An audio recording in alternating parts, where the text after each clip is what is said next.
สวัสดีครับเพื่อนๆใน YouTube ทุกๆคนตอนนี้ผมอยู่ที่สถานีรถไฟฟ้า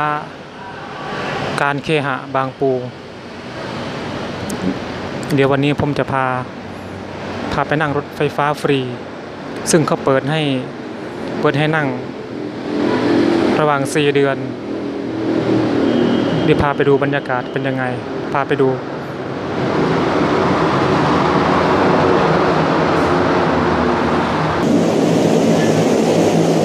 บรรยากาศภายในสถานีรถไฟฟ้า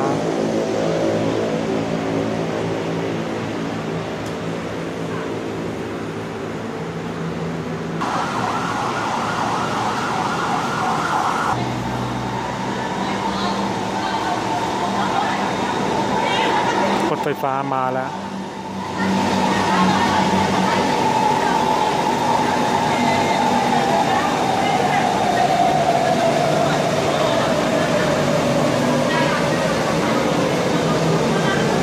เตรียมขึ้น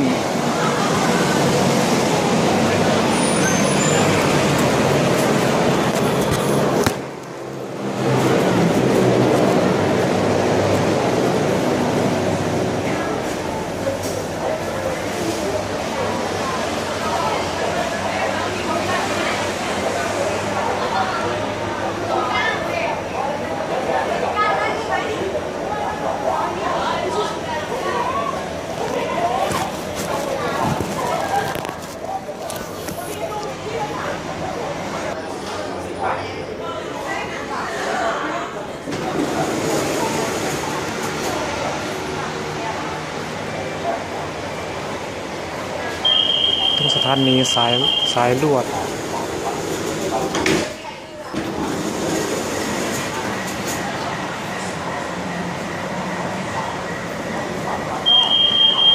ถึงสถานีแพร่กษา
สำโรง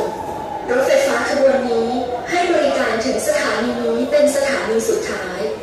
ผู้โดยสารที่ประสงค์จะเดินทางไปสถานีปลายทางหมอชิดกรุณาออกจากขบวนรถเพื่อเปลี่ยนไปต่อรถขบวนใหม่ที่ชานฉลากฝั่งตรงข้ามสำโรง This train terminates at this station. Passengers for Mochi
อนนี้สิ้นสุดแล้ว จากการเคหะมาถึงสำโรงสิ้นสุดให้ฟรีแล้วถ้าใครจะต่อไปหมอชิดก็ต่ออีกซ้ายหนึ่งขึ้นอีกซ้ายหนึ่งตอนนี้ก็4:30พอดีมานั่งรถไฟฟ้าเล่นเพราะว่าช่วงนี้เขาเปิดให้นั่งฟรี4 เดือน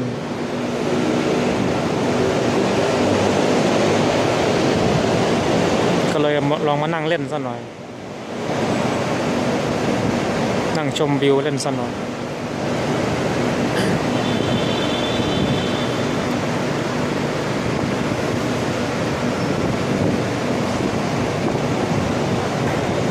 เขาเปิดให้ฟรีแค่การเคหะบางปู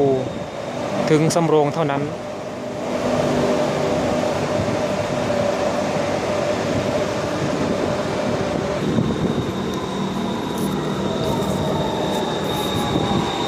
รถไฟฟ้ามาแล้ว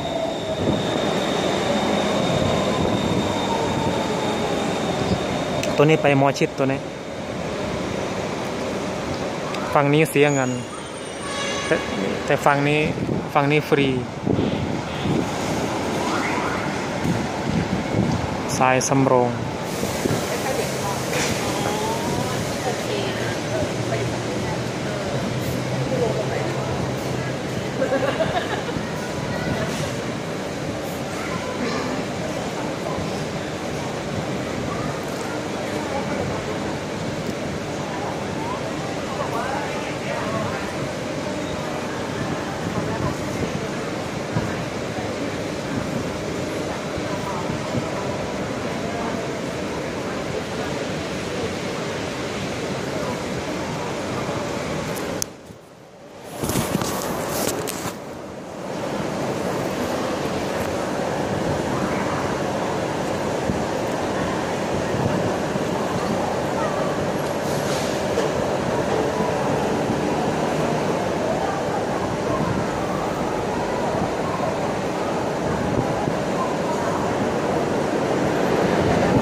รถไฟฟ้าออกแล้ว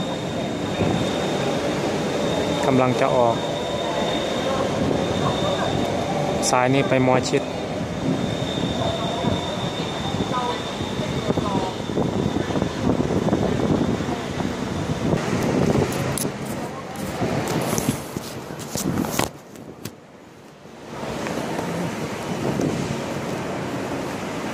เดินชมวิว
โรงเรียนในเรือ Next station Royal Thai Naval